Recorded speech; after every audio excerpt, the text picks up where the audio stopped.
amigos, sejam todos muito bem-vindos ao canal Fênix de Informação. Com este vídeo vamos atender Salomão Andrade de São Paulo, Kátia Moreira de Blumenau em Santa Catarina, Suelen Nereu Pinho, não falou a cidade nem o estado, e Almério Dias de Paulo Afonso na Bahia. Eles perguntam: aposentados por invalidez não pode ter muito dinheiro na conta corrente do banco? Também outra pergunta deles é se o aposentado por invalidez não pode ter uma renda acima do salário mínimo. E quem são os segurados do INSS que continuam isentos das perícias médicas? De acordo com eles, ficaram sabendo que as regras haviam mudado. Então vamos responder. O aposentado por invalidez pode ter a renda que quiser. O que ele não pode é trabalhar. O cidadão que aposentou-se por invalidez não pode auferir renda de outro trabalho. Mas se ele recebe aluguel, recebe dividendos, qualquer outro lucro que não venha de outro trabalho, ele pode receber. Ele não precisa só ganhar salário mínimo. Para a aposentadoria dele acontecer ou continuar acontecendo, não é preciso provar renda per capita. Isso acontece com o BPC, que é o benefício de prestação continuada, e com o Bolsa Família, não com aposentados por invalidez. O cidadão pode ter o valor que tiver em sua conta. Todo mês colocar 10 mil, 100 mil, 1 milhão, isso não tem nenhum problema, não vai cortar a aposentadoria por invalidez de ninguém. Há uma confusão aí. Cidadãos que são beneficiários do Bolsa Família ou do BPC, que para conseguir o BPC disse à época que a sua renda era tal, aí fica difícil, todos os meses no cartão de crédito apareçam valores 3, 4 mil reais, 3, 4 mil reais, 2 mil reais, 3 mil reais. Então o INSS se pergunta de onde estão vindo esses valores, se o cidadão só recebe um salário mínimo. Mas isso por conta da renda per capita para a BPC e para o Bolsa Família, que não tem nada a ver com a aposentadoria por invalidez. O cidadão pode receber o valor que for na sua aposentadoria por invalidez, inclusive com seu cartão de crédito, com seu carro, com sua casa. Isso não tem nenhum problema. O governo não pode abrir, não pode fiscalizar as contas bancárias. O sigilo bancário não foi quebrado nem para a BPC e nem para Bolsa Família. Então, não é verdade quando se diz que o governo fiscaliza as contas bancárias. Isso não é permitido. O que acontece é que quando o cidadão movimenta um valor muito alto, o banco precisa comunicar à Receita Federal e o INSS tem acesso a esses dados da Receita Federal, mas isso quando são grandes valores. Então, respondendo à primeira pergunta, não tem nenhum problema a aposentadoria por invalidez movimentar 1 milhão, 2 milhões em sua conta. O que ele não pode é trabalhar, porque a lei não permite, e nem auferir, receber renda por este outro trabalho. Mas o que ele recebe fora que não for por trabalho, na sua conta corrente, no seu cartão, não tem nenhum problema. E até mesmo BPC e Bolsa Família podem ter cartões de crédito, desde que sejam compatíveis com o que o cidadão recebe. Veja que não é razoável um cidadão que recebe um salário mínimo por mês do BPC movimentar no seu cartão todo mês, vamos supor, 3, 4, 5 mil reais. Isso acende uma luz amarela e o INSS vai procurar saber de onde vem esse dinheiro. Mas se o cidadão tem um cartão de crédito para as suas compras do mês, os seus gastos normais, não há nenhum problema. Sobre receber mais que um salário mínimo, é claro que pode. O cidadão não é obrigado, por ser aposentado por invalidez, receber apenas salário mínimo. ele pode aposentar-se por invalidez até já recebendo o teto da Previdência numa faixa de R$6.000 e receber outros valores na sua vida. Pode ser por aluguel de imóveis, pode ser por uma empresa que a própria família tenha. Isso independe, ele pode receber o que for, ele pode ganhar 10, 100, 1.000 salários mínimos, sendo aposentado por invalidez, não tem nenhum problema. Quando se fala em renda per capita, é para Bolsa Família e para BPC.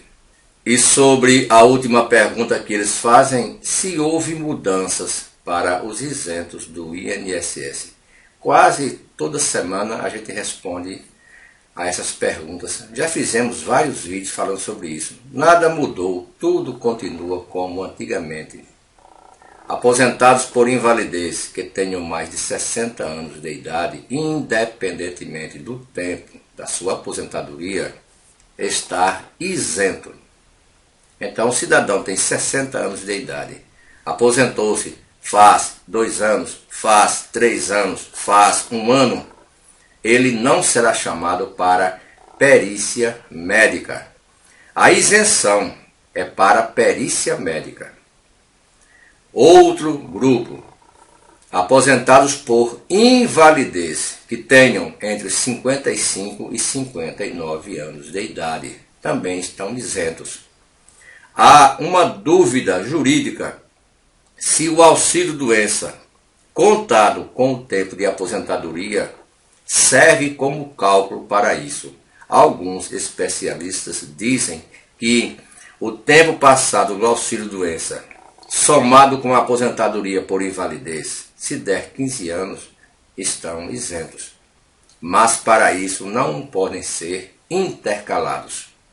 Já outros estudiosos, outros especialistas dizem que mesmo intercalados, auxílio-doença somado com a aposentadoria por invalidez, se der 15 anos, o cidadão também está isento. Isso ainda vai ser uma boa briga. O importante dizer é que nada mudou, continua tudo como era antes. O cidadão tem de 55 a 59 anos de idade, que recebe o benefício há mais de 15 anos ou mais, ele continua isento. Vocês devem lembrar que o governo tentou mudar isso, mas quando chegou no Senado Federal, o senador Tasso Gereissati, à época era o relator, e foi tirado, se não me engano, através de uma emenda da senadora Mara Gabrilli, se não me engano, na emenda 104, eu não sei. Eu sei que foi mudado e ficou tudo como era antes. Então, esses dois grupos, aposentados por invalidez, que tenham mais de 60 anos de idade, independentemente do tempo de aposentadoria, estão isentos da perícia médica. Aposentados por invalidez que tenham entre 55 e 59 anos, com mais de 15 anos de benefício, também continuam isentos para as perícias médicas. Aposentados por invalidez por conta do HIV/AIDS, por conta da lei Renato da Mata, também continuam isentos. Esse projeto saiu há pouco tempo do Congresso Nacional. E, por fim, os segurados que não estão isentos, mas que não serão chamados agora por conta que a perícia médica já está marcada. Seria o quarto grupo. Então, como vocês podem ver, nada mudou. O problema é que há uma confusão quando se fala perícia e se fala explicações. O cidadão que é aposentado por invalidez, de 60 anos, 55, ele está isento das perícias médicas. E isso nós falamos aqui em vários vídeos anteriores. Porém, se houver irregularidade no benefício dele, se houver fraude, independe da idade deste cidadão, ele pode ser convocado. Ele não é convocado, como já falamos aqui em vídeos anteriores, para as perícias médicas. Ele é convocado para explicar, para dar explicações ao INSS sobre esta fraude ou sobre esta irregularidade no seu benefício. E como falamos também, nem todas irregularidades é para cortar o benefício do cidadão. Pode ser a falta de um documento, pode ser um nome que não bate com o outro nome, um W que foi colocado no nome de um V e assim por diante. Mas não existe a isenção geral de todos. Então vejam, um cidadão que aposentou-se por invalidez, hoje tem mais de 60 anos de idade. Ele poderia ser chamado ao INSS? Poderia, já falamos isso em vários vídeos anteriores. Não para as perícias médicas, porque a lei não permite, mas por outro motivo. O INSS tem novos programas de cruzamento de dados, inclusive mensalmente, essa varredura de 35 milhões de benefícios para encontrar fraudes, para encontrar quem estava recebendo no lugar de pessoas que havia falecido. Então, neste cruzamento de dados, se o INSS encontrar irregularidade ou fraude, o cidadão, independentemente da idade, ele pode ser convocado. Ele só está isento para a perícia médica. Mas vamos supor que para aposentar-se por invalidez, ele entregou documentos falsos, ele mentiu, ele prestou declarações falsas para conseguir a aposentadoria. E depois de 2, 3 anos, o INSS descobriu. É claro que esse cidadão será convocado. Ele apenas está isento da perícia médica, mas ele não está livre de ser convocado por conta de uma fraude ou de uma irregularidade que ele cometeu. Porque senão o Estado seria conivente, passaria, como a gente fala, a mão na cabeça desse cidadão. E todos acima de 60 anos que cometessem esse delito, essa irregularidade, essa fraude, não poderiam ser chamados. E a lei não diz isso. A lei diz que o cidadão a partir de 60 anos de idade, ou que tenha 55 a 59 anos de idade, ou aposentados por invalidez, portadores de HIV, AIDS, não podem ser convocados para as perícias médicas. Mas por conta de irregularidade de fraude, qualquer um, em qualquer idade, independentemente da aposentadoria do cidadão, pode ser por tempo, pode ser por contribuição, pode ser especial, pode ser por invalidez, a que for, a idade que ele tiver, 60 anos, 70, 80 anos, ele pode ser chamado. Ele não pode fugir à responsabilidade dele. É um direito do cidadão ter a sua aposentadoria, mas também é um direito do INSS fiscalizar os seus segurados. E ele tem que saber que ele não fica isento depois dos 60 anos de idade, porque cometeu essa fraude, cometeu essa irregularidade para conseguir o benefício. Então há uma confusão muito grande quando se fala em benefício, em perícia, e quando se fala em convocar para explicações. Mas isso não é de fazer ninguém ficar desesperado, porque isso sempre aconteceu. Só que o INSS agora está melhorando. O INSS, como falamos, todo mês faz a vistoria em 35 milhões de benefícios, cruzamento de dados. E foi detectado que muita gente, familiares, estavam recebendo a aposentadoria de pessoas que já haviam falecido. Isso não é correto, isso não é normal e tem realmente que cortar.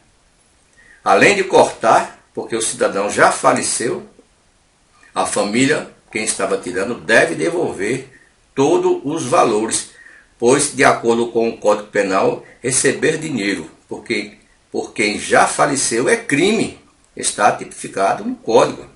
Então eu não sei de onde aparecem essas notícias dizendo que mudou, o cara pode ser chamado, não pode, nada mudou. Só que há, como falamos, uma confusão entre a perícia médica e o cidadão ser convocado para explicar. Nem sempre a convocação do cidadão lá é para cortar benefício. O cidadão pode ser convocado porque falta um número, como falei, do CPF dele, o nome da mãe dele não está batendo, ou não está o CPF dele no banco de dados do INSS. Então muitas pessoas, quando escutam essas notícias, já ficam nervosas e a caixa de e-mail aqui enche perguntando. Nada mudou. Cidadão, esses grupos que falamos continuam isentos das perícias médicas. O cidadão que é aposentado por invalidez pode movimentar sua conta como bem entender. Ele não pode trabalhar e oferir renda desse trabalho. E os beneficiários do Bolsa Família e do BPC que precisam manter, ou então precisam provar a renda per capita, mas também pode ter o seu cartão de crédito normal para as suas compras, desde que seja esse cartão condizente com o que ele recebe. Se o INSS faz uma varredura no benefício do cidadão e encontra um erro causado por ele próprio, causado pelo INSS, o INSS não pode querer que o cidadão pague por esse erro. O erro que for, se for cometido esse erro pelo segurado, tem que saber se foi por dolo, vontade própria, ou se não, se ele não tinha a intenção de cometer esse erro. É o primeiro passo. E o segundo é, se o INSS causou este erro, o segurado não pode pagar por um erro do INSS. E o pessoal mistura tudo isso como se na hora que o cidadão fosse convocado já tivesse o benefício cortado. Aí muitas pessoas se desesperam. O cidadão só tem este benefício para viver. E é bombardeado todo santo dia com notícias como essa. Agora aposentado por invalidez não pode movimentar conta acima de R$1.000, R$2.000. Eu não sei de onde tiram essas coisas. Aposentado por invalidez, não pode se meter nisso. E nem pode abrir o sigilo bancário do cidadão. E se abrir, o INSS está cometendo um crime. Porque já tentaram, inclusive com o BPC, abrir. E os parlamentares disseram não. Então esperamos com este vídeo tenhamos atendido Salomão Andrade, Cátia Moreira, Suelen Nereu Pinho e Almério Dias. Nada mudou, continua tudo como era antes. Hoje é quinta-feira, dia 13 de fevereiro de 2020. Muito obrigado a todos e até o próximo vídeo.